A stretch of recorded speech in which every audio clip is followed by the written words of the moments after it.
Bon, alors, l'idée, c'est, il faut avoir ça en tête, hein, c'est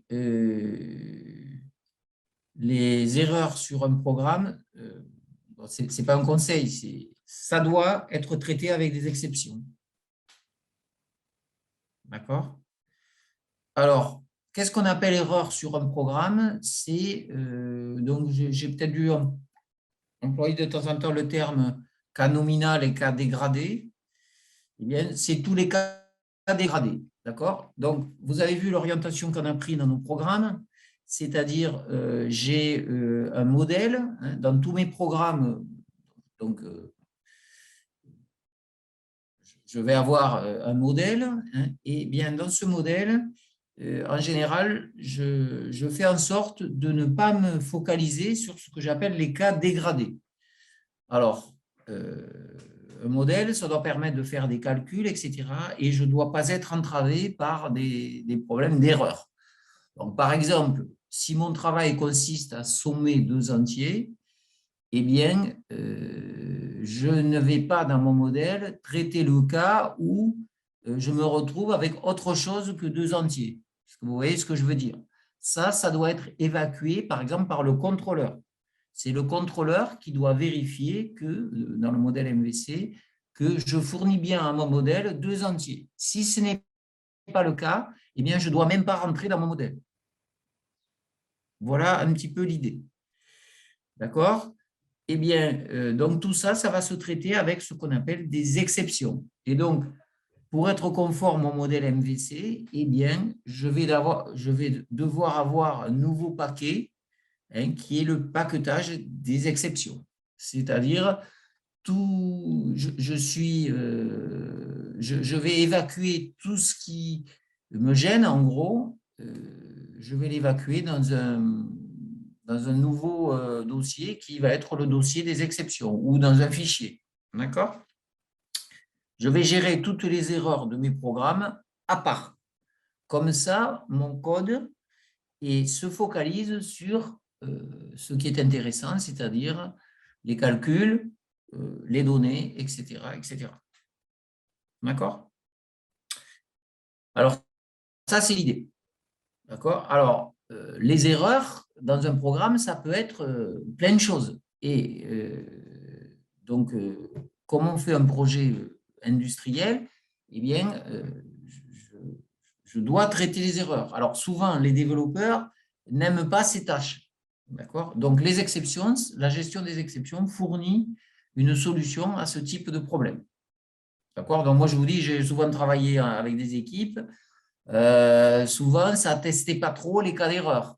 D'accord? Donc, les gens n'aiment pas ça parce que ça rompt la structure du programme, etc., etc. Eh bien, la solution, c'est les exceptions.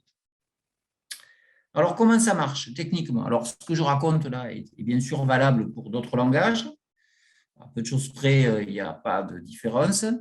Ça s'effectue, vous l'avez vu et certains l'ont remarqué, hein, avec un bloc try-catch. D'accord? Alors, je reprends ce que, puisque vous avez quelqu'un avait remarqué qu'on l'avait déjà utilisé pour la partie PDO, c'était ici. D'accord? Donc, je vous avais demandé d'avaler ça, sans expliquer trop comment ça marchait. Alors, est-ce que quelqu'un a une idée de comment ça marche? Qu'est-ce que ça fait, le bloc try-catch? Essaye de te connecter à la base de données. Catch, si exception, bah, envoie une exception si ça ne marche pas. Voilà, Envoie un alors, donc message là, d'erreur si ça ne j'utilise marche pas. tout à fait, j'utilise une librairie qui s'appelle la librairie PDO, hein, qui est a priori en native dans le PHP. Donc ça a été codé en objet, mais la gestion des exceptions n'est pas implicitement liée à l'objet. Je peux utiliser des exceptions en procédural aussi. Mais on l'aborde en même temps que l'objet parce que il y a souvent des concepts d'héritage qui sont difficiles à comprendre si on n'a pas fait l'objet et que je vais vous expliquer. Alors, l'idée, c'est… Du coup, c'est une façon d'isoler voilà, ça a été l'exception. codé de cette manière. c'est j'utilise quelque chose qui a été codé d'une certaine manière et vous voyez dans la documentation, hop, dans la documentation, on vous explique comment ça marche normalement. Oh. Mais en fait, on encapsule la gestion de l'erreur pour éviter que ça fasse tout planter. C'est ça. Voilà, vous voyez quelque part dans comment ça marche, @throws, PDO exception. D'accord?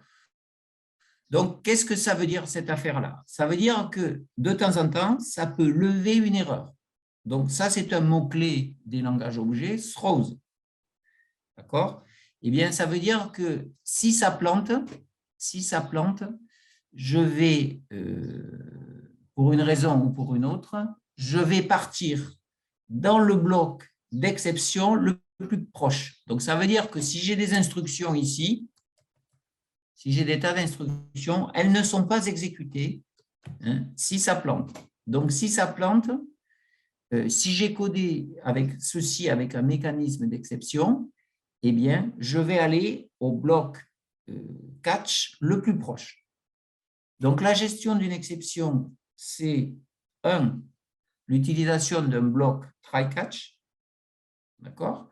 Et deuxièmement, les fonctions, les méthodes ou les actions que je surveille, eh bien, dedans, je vais utiliser un mot-clé qui s'appelle throws, d'accord, qui va me permettre de rompre la structure séquentielle de l'application et donc d'aller au bloc catch le plus proche.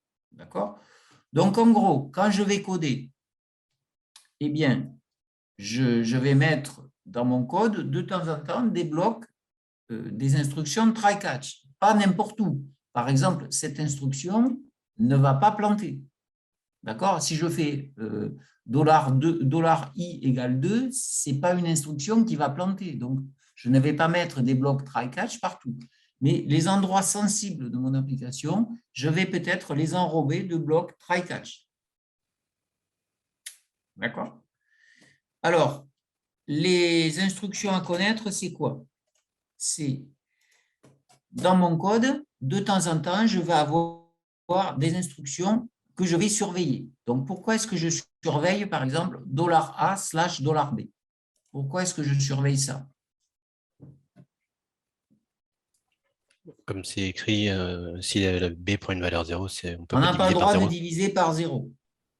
D'accord? Donc, si je ne sais pas d'où vient mon B, cette action peut planter. D'accord? Par contre, si j'avais à faire $A plus $B, il n'y a pas de raison que ça plante. Donc, je ne mets pas un bloc try-catch. Est-ce que vous voyez ce que je veux dire?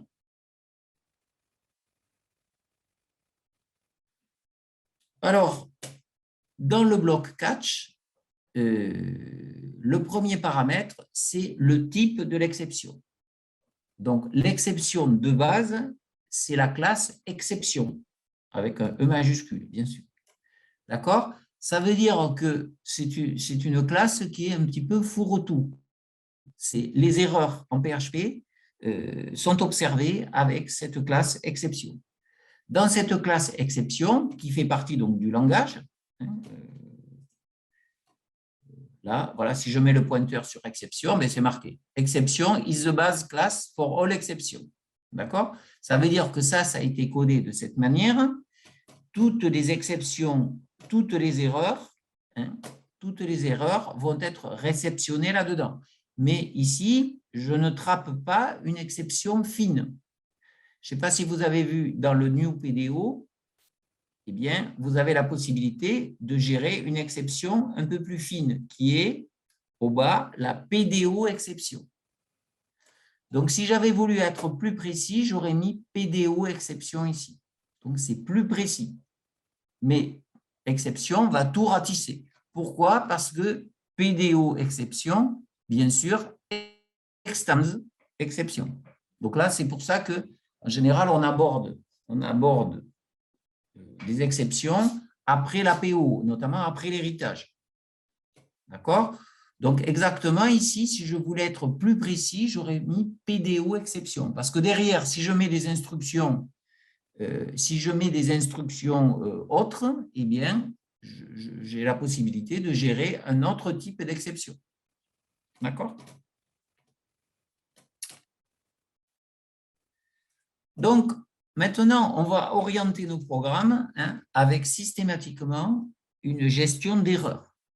Alors, cette gestion d'erreurs, il faut bien lire le cahier des charges. D'accord? Si, par exemple, dans le cahier des charges, je marque, voilà, mon travail, c'est de faire une division de deux nombres. Si je marque dans le cahier des charges, il est interdit que le numérateur soit, je n'importe quoi, hein, il est interdit que le numérateur soit compris entre 0 et 10, eh bien, derrière, j'implante une gestion d'exception. D'accord? Je vais dire if $A est inférieur à 10 et supérieur à ou est supérieur à 0, throw exception. Voilà comment je code. D'accord? Donc, je prends un exemple, hein, au risque de truc. Donc, voilà le cahier des charges. Je me mets n'importe où. Un cahier des charges. Je marque interdit de diviser, interdit pour une, je marque interdit pour une addition que le premier interdit pour une addition de deux nombres que le premier paramètre soit inférieur à 10. Je marque n'importe quoi. Comment est-ce que vous codez ça?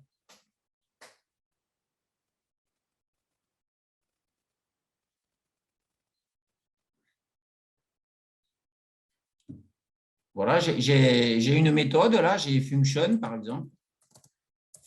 J'ai une function, voilà, add, hein, je fais une addition, donc c'est add $A, $B. Voilà le cahier des charges dessus. Comment vous me codez ça?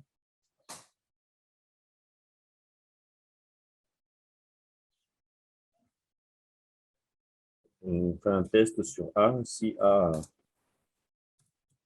Vous êtes d'accord qu'il faut faire return $A plus $B. Voilà. Voilà le squelette de ma fonction. D'accord? Mais maintenant, j'ai marqué ça dans le cahier des charges. Le client vous dit, bon, ben, ton sujet, c'est tu me fais une addition de deux nombres, mais j'ai ça dans le cahier des charges. Alors, comment est-ce qu'on code ça? Ben, on teste A, s'il est inférieur à 10, on envoie une erreur. Et alors, comment tu fais?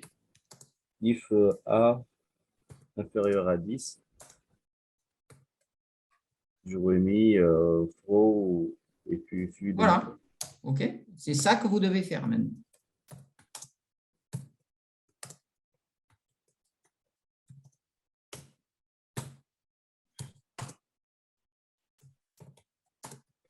Mais là, c'est pas du try catch, c'est juste flow. Vous devez coder ça comme ça, maintenant. D'accord? Vous voyez que c'est quoi l'intérêt de faire ça?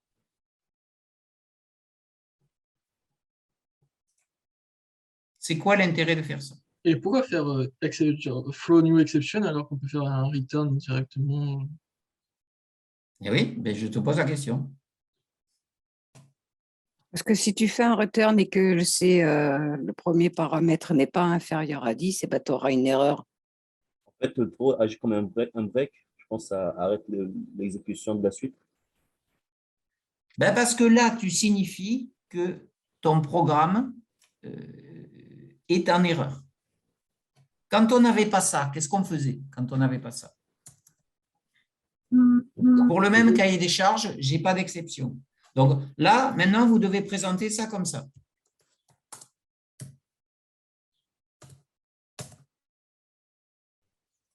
Vous devez faire ça.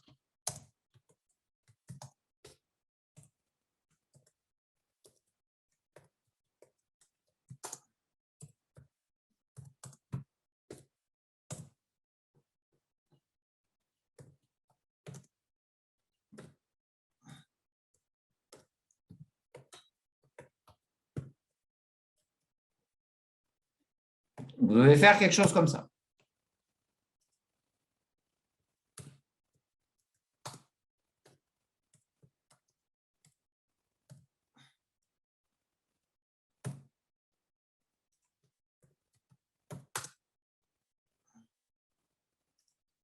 Voilà mon programme principal.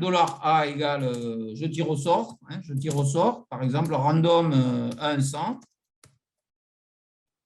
Voilà. Et $B, pareil.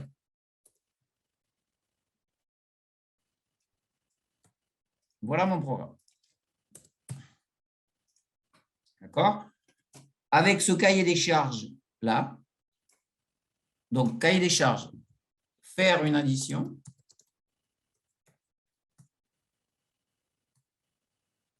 Voilà. Il est interdit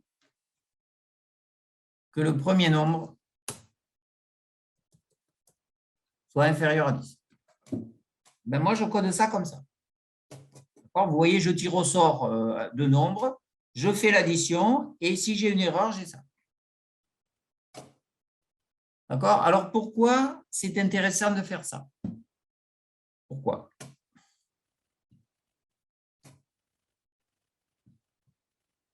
Là, vous voyez que, clairement, on explique que le cas nominal, c'est je fais la somme. Si j'ai quelque chose qui m'empêche de faire le cas nominal, eh bien, je n'effectue pas le calcul. Je sors de là, je vais dire, brutalement. D'accord? Donc, ça veut dire que les instructions que j'ai ici ne sont pas exécutées si A est inférieur à 10.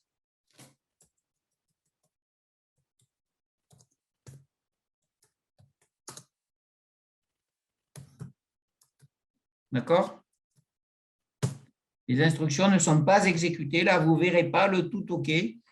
Vous ne verrez pas le tout OK si A est inférieur à 10. Alors, pourquoi est-ce que c'est intéressant de coder ça comme ça? Vous ne m'avez pas répondu. Mais on pouvait aussi faire avec des die ou exit. Oui, alors le die, donc là, En fait, si vous voulez, on part dans l'exception, mais le programme peut se continuer ici quand même. Quand on fait un die, le programme peut se continuer aussi ici. D'accord? Là, on aura l'erreur, c'est-à-dire qu'on aura quelque chose qui va vous dire A must be supérieur à 10.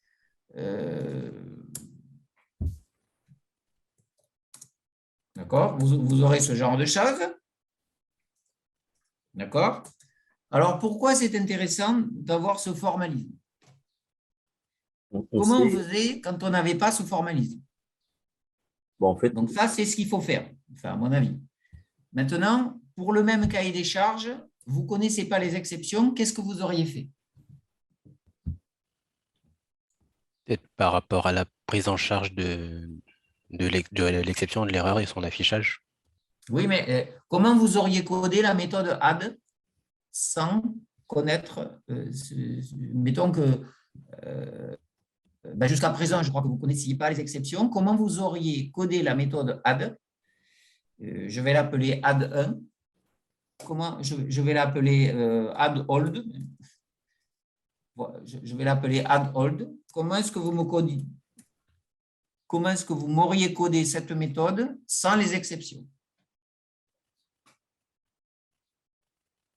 Pour répondre au cahier des charges, vous ne connaissez pas les exceptions. Comment vous codez ça, sachant qu'il est interdit que le premier paramètre soit inférieur à 10?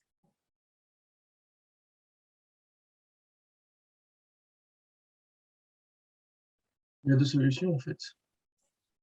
Donc, On certainement qu'il va y avoir un test ici.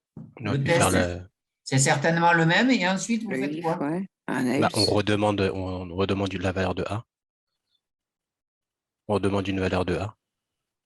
Oui, on peut, soit on fait une boucle. Ça, ce n'est pas marqué dans le cahier des charges. Oui, mais ce qui est marqué Comment dans le tu cahier des charges, c'est qu'il faut que ce soit supérieur à 10. que add_old, en ce moment-là, il y a un souci. Comment est-ce que tu fais ça? Avec un die. Oui, alors je t'explique que le die, ça termine brutalement le programme. Ça, c'est sûr que le die, ça marche. Mais le die, c'est le programme est fini. Donc là, peut-être que ton programme, il fait 50 000 autres derrière et c'est terminé. D'accord? L'exception ici, moi, elle sort brutalement de cette chose-là, mais je peux continuer, mon programme y suit. Tandis qu'avec ton die, tu ne peux pas. Avec ton die, l'application est finie. Alors, comment est-ce que vous faites ça? Vous ne connaissez pas les exceptions. Comment est-ce que vous gérez le fait que A doit être inférieur à 10? Alors, il y a certainement un test à faire. Ça, le test, n'est pas changé. Et là, vous faites quoi? Si A est inférieur à 10, vous faites quoi? On peut faire un return, un truc comme ça. Oui, voilà, vous faites un return. Et vous faites un return de quoi? Qu'est-ce que tu return? De erreur. Valeur invalide. Valeur Comment? invalide, A doit être plus grand que 10. Valeur invalide. Voilà, alors tu fais return valeur invalide. Mhm. Ça, c'est comme ça qu'on faisait avant. Mais c'est quoi le souci? Ils font un else. Non, un return, ça sort. D'accord? Oui, On sort du programme. Mais mais c'est quoi le souci? Ils font un else aussi. Là, sans faire ça, il va bugger parce que. Non, ça ne bug pas là. Parce qu'il y a. Là, dans le traitement, c'est juste une Là, valeur tu qui sors retourne, mais de ce n'est pas une erreur. Harold, tu ne fais pas de calcul, c'est pas mal. Tu ne fais pas de calcul, tu sors de là avec valeur invalide. Mais c'est quoi le problème? Là, en fait, il nous retourne un message, mais il ne prend pas ça en compte comme une erreur, mais plus comme un choix entre Oui, deux alors affichages. déjà, il y a un petit problème, c'est que là, c'est une chaîne de caractères et là, c'est un int. Donc, le PHP, il est ultra laxiste. Donc, ça veut dire qu'il va convertir ta chaîne de caractères en entier. Donc, on ne sait pas ce qu'on a. D'accord? Donc, quand on a ces cas-là et qu'on ne connaît pas les exceptions, on va être obligé de faire quoi? Ben, soit vous allez changer l'affichage ici, donc vous allez faire un truc comme ça, qui est arabiscoté ou string. D'accord? Vous pouvez faire ce genre de choses. D'accord? Donc ça, c'est ce genre de choses qu'il faut faire. Donc vous voyez, ça vous oblige à modifier le squelette de votre fonction. La somme d'un entier, de deux entiers, c'est un entier. Il n'y a pas à tortiller. Et donc là, vous voyez, alors vous vous dites, ben, une chaîne de caractères, ce n'est pas bon parce que ce n'est pas conforme à ça. Donc, le PHP, c'est laxiste, il va se débrouiller pour convertir le string en int, mais je ne sais pas trop ce que je vais recevoir. Donc, vous allez changer, vous allez vouloir retourner un entier. Donc, en général, on fait return -1. Ça, c'est bon. Ça veut dire que c'est un entier. Mais il y a un petit problème parce qu'une somme, ça peut retourner aussi -1. D'accord? Donc, vous voyez, vous êtes un petit peu embêté. Est-ce que vous comprenez? Donc, ça veut dire que quand vous développez, eh bien, au lieu de vous concentrer sur le fait qu'il faut faire A plus B, vous êtes parasité par ce calcul d'erreur qui va vous obliger parfois, enfin moi je vous dis, quand j'ai fait beaucoup de procédural, j'avais sans arrêt ce type de problème. Je ne peux pas calculer pour une raison ou pour une autre parce qu'il y a un truc qui me chiffonne là-dedans. Eh bien, de temps en temps, on était obligé de modifier le squelette de nos fonctions métiers. Parce que ça, c'est une fonction métier, c'est un modèle, ça. D'accord? Donc, vous voyez qu'on est un petit peu embêté. Est-ce que ce que je raconte est clair?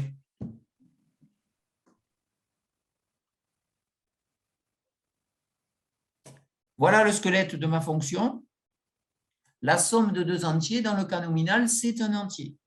Si j'ai une erreur au sens de mon cahier des charges, eh bien, il ne faut surtout pas que je modifie le squelette de ma fonction. D'accord? Or, dans ces cas-là, je ne sais pas quoi faire, puisque -1, ça peut être le résultat de la somme de deux entiers. 2 moins 3, ça fait -2 plus -3, ça fait -1. D'accord? Donc, je ne sais pas. Alors, je pourrais mettre return infini. Vous avez un infini en en PHP. Mais du coup, eh bien, quand j'ai mon code, si j'appelle add-hold, je vais devoir faire un test derrière. Donc, c'est encore, je vais utiliser add-hold comme ça. Je vais dire if, donc je suis ici, mettons que j'appelle add-hold, je vais devoir tester add-hold. If add-hold de A et B, d'accord, eh bien, vous voyez ce genre de choses. Donc, je vais créer des lignes de code exprès pour tester l'erreur. D'accord? Donc, c'est des choses qui polluent notre code. Parce que si je fais les choses bien, eh bien, je vais avoir une ligne de calcul, parce que ce qui m'intéresse, c'est de faire un calcul. Je vais avoir une ligne de calcul, mais derrière, 3-4 lignes pour tester si tout va bien, si, etc., etc. Voilà. D'accord? Avec le mécanisme des exceptions, eh bien, je fonctionne comme ça. Je fonctionne comme ça. Je dois faire une somme. Si je ne suis pas en état de faire une somme, hop, je lève une exception. Et mon programme principal doit s'occuper du traitement des exceptions. D'accord? Donc, il va falloir fonctionner comme ça.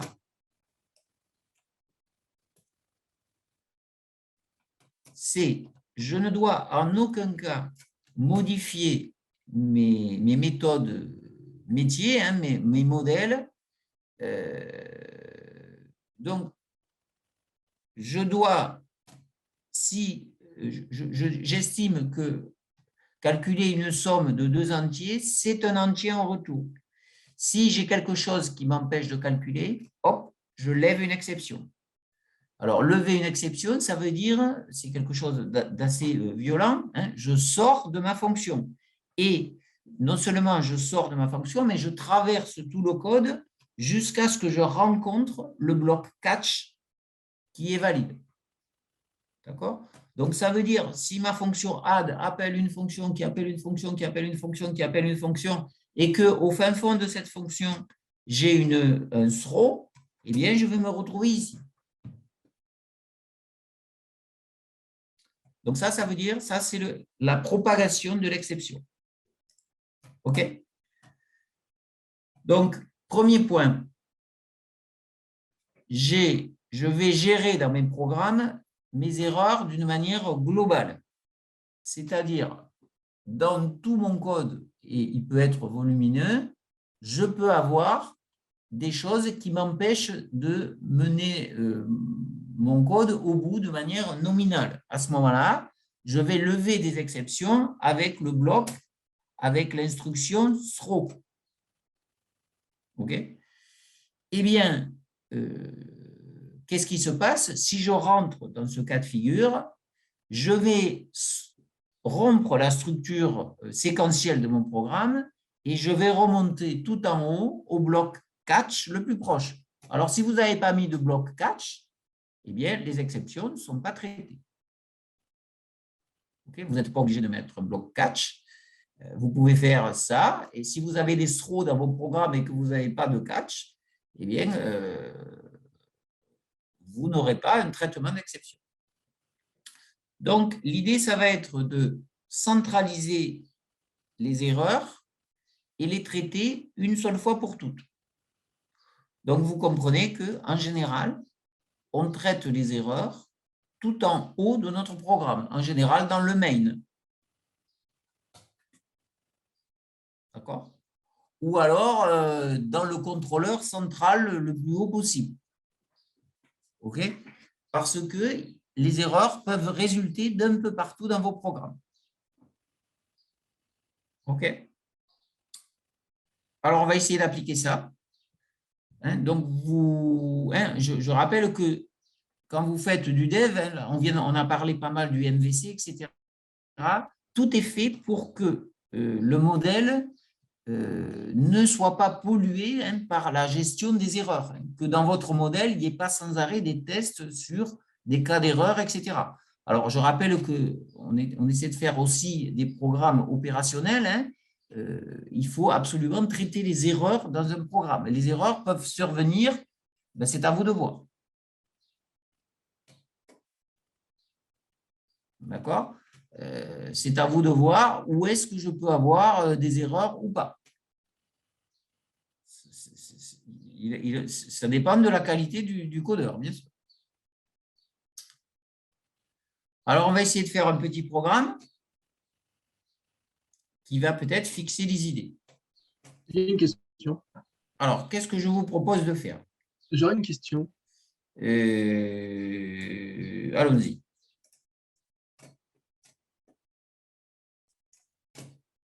Alors, le but, c'est de gérer une exception et de la faire remonter. Donc, vous avez la partie technique, ici. Donc, je vais avoir certainement un bloc try-catch. Et quelque part dans mon code, je vais lever une exception à l'aide de l'instruction throw. D'accord? Alors, c'est quoi le sujet? Bah, là, pareil, tiens, je suis revenu sur des additions. Le cahier des charges, c'est je somme 2 entiers, mais il ne faut pas que le résultat soit pair. OK? Donc, par exemple, si j'ai 3 plus 2, eh bien, ça doit s'afficher correctement, je dois afficher 5. Si j'ai 3 plus 3, je considère que pour mon cahier des charges, c'est une erreur. Parce que 3 plus 3 égale 6. Alors, que donne mon programme? Eh bien, je tire au sort des nombres. Et si leur somme est impaire, c'est bon. Et si leur somme est paire, ce n'est pas bon. Alors, certainement que j'affiche du rouge quand ce n'est pas bon. Donc, je tire au sort. Hein. Voilà. Donc là, j'ai tiré au sort 3 et 7, ça fait 10, c'est pair. Voilà. Donc, je relance mon programme. De temps en temps, j'ai des erreurs. De temps en temps, je n'ai pas d'erreurs. Donc, vous devez sommer si vous obtenez une somme positive, paire, et si vous avez une somme impaire, eh bien, je rentre dans un autre processus, hein, qui est une erreur. Donc, ce que j'ai fait, c'est que j'ai choisi d'afficher les erreurs en rouge et les cas nominaux en bleu, en vert. Donc, voilà ma correction. Donc là, encore une fois, moi, j'ai tout fait dans l'index, parce que là, on teste le mécanisme des exceptions. Il ne s'agit pas d'un projet, etc. C'est vraiment l'aspect technique là, qui m'intéresse. Donc, l'exercice, ça constituait, il s'agissait de faire une addition un peu spécialisée. D'accord? Donc, ma classe, je l'ai appelée addInt et j'injecte dedans 2 valeurs. Donc, je tire au sort le premier,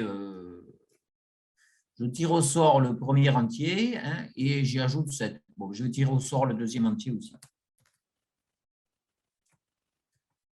Je tire au sort 2 entiers entre 1 et 5, d'accord, et advienne ce que pourra. Donc, je tente d'additionner. Et donc, vous voyez mon code principal. Mon addition peut poser souci, donc je l'observe. Je la mets dans un bloc try-catch. Derrière cette instruction, à plat, si vous voulez, j'ai le rendu de mon opération. OK? Si je plante là-dedans, je n'effectue pas cette chose-là et je me retrouve directement là-dedans. Donc, cette instruction a pour but d'afficher le message en rouge. Span class égale erreur. J'ai le message clair en rouge que je vais passer. D'accord? Donc, voilà mon programme. Donc, encore une fois, je suis là. Je tire au sort.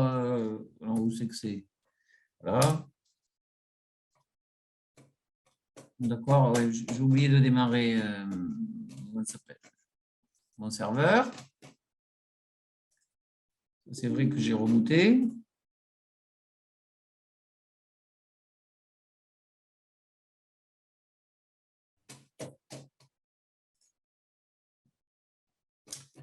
Voilà, je démarre mon serveur et j'exécute le TD24.